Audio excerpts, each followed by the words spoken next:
Como nasceu essa ideia tão importante de formar uma geração de empresários que estão dissociados desses valores clássicos durante muito tempo? Aprenderam a ganhar dinheiro, a fazer negócio, a matemática, economia, mas os grandes valores parece que tornou-se assunto secundário. O que te fez criar essa instituição em busca da verdade para resgatar esses valores clássicos como algo fundamental para essa mudança cultural que o Brasil precisa fazer?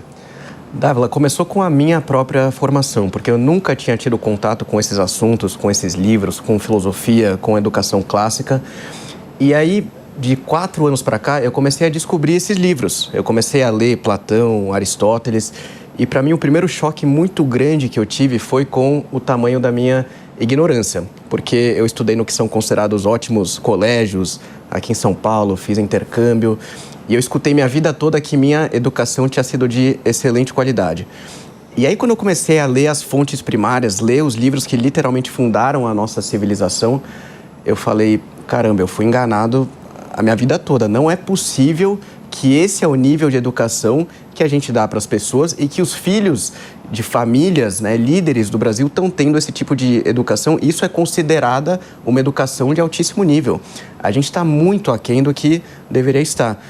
E aí eu comecei a me aprofundar nesses livros. Nisso eu tive uma mudança pessoal muito grande, porque eu cresci, Dávila, nesse mundo contemporâneo que em resumo, fala sobre 3 principais pilares, né, que fazem parte da cultura hegemônica hoje em dia.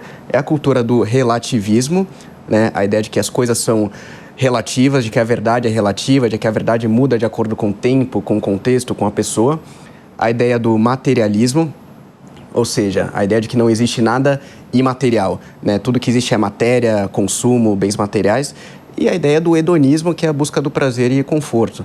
Então a gente tem toda uma geração que foi criada com base nesses pilares, e eu fui criado dessa forma e eu nem percebia que tinha alguma coisa de errado. Eu achava que eu precisava trabalhar, ganhar dinheiro, né, ter uma vida confortável, fazer viagem, ter acesso a bens materiais e aproveitar a vida, ter uma vida hedonista, a busca do prazer e tudo mais.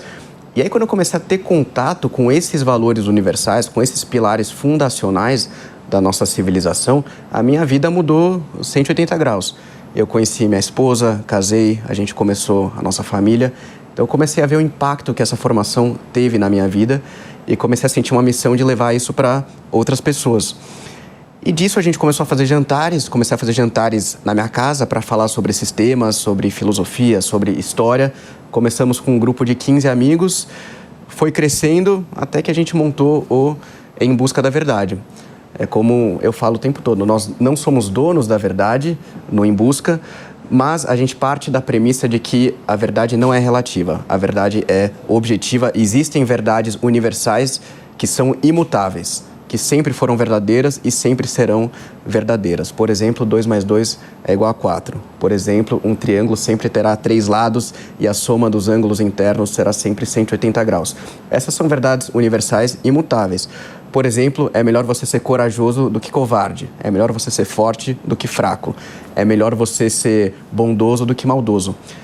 Esse tipo de pilar é fundamental para que a gente tenha uma sociedade organizada. Senão, as coisas ficam completamente móveis o tempo todo. Você fica sem uma base de sustentação.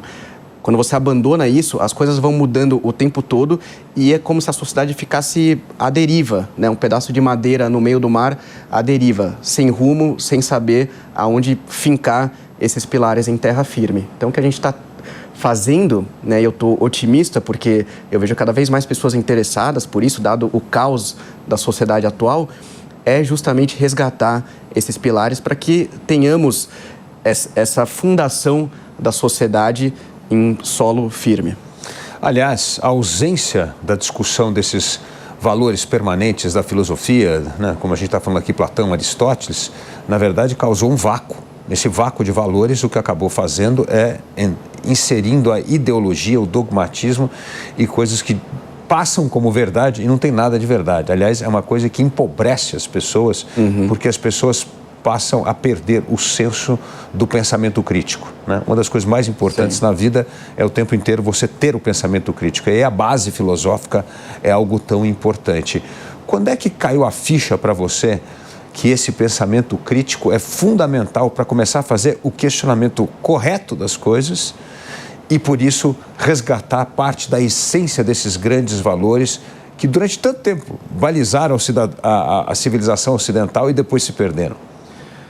Bom, começou a cair a ficha para mim, Dávila, primeiro quando eu fui candidato em 2018, então tive essa experiência na política, fui candidato a deputado federal e durante muito tempo eu acreditei que a esfera mais alta de influência era a política. Você fala, bom, eu quero melhorar a sociedade, o caminho vai ser através da política.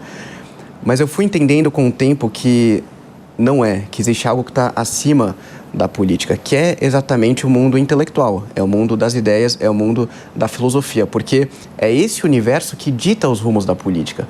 A política nada mais é do que uma manifestação das ideias que estão circulando na sociedade.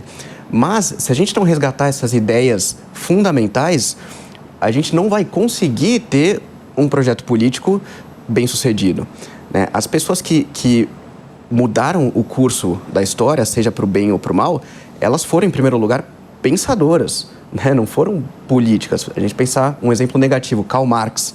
Ele não foi um político, ele foi um pensador. Ele teve ideias, escreveu essas ideias no papel e veja o estrago que essas ideias causaram. Se a gente pensar para o lado positivo, temos, por exemplo, Santo Agostinho, São Tomás de Aquino, Platão, Aristóteles, foram pensadores, né? Eles tiveram ideias, escreveram essas ideias no papel e essas ideias fundaram as bases da nossa civilização.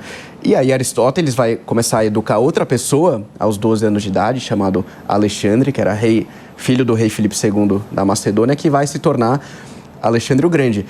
Mas Alexandre, ele não nasce sozinho, ele não nasce sem contexto, né? Ele é mentorado pessoalmente por Aristóteles. Então isso começou a me indicar a importância da formação intelectual mesmo. Não adianta a gente pensar em 1 milhão de soluções para o país se a formação intelectual estiver defasada. E a formação intelectual das nossas lideranças é vergonhosa no Brasil, sinceramente.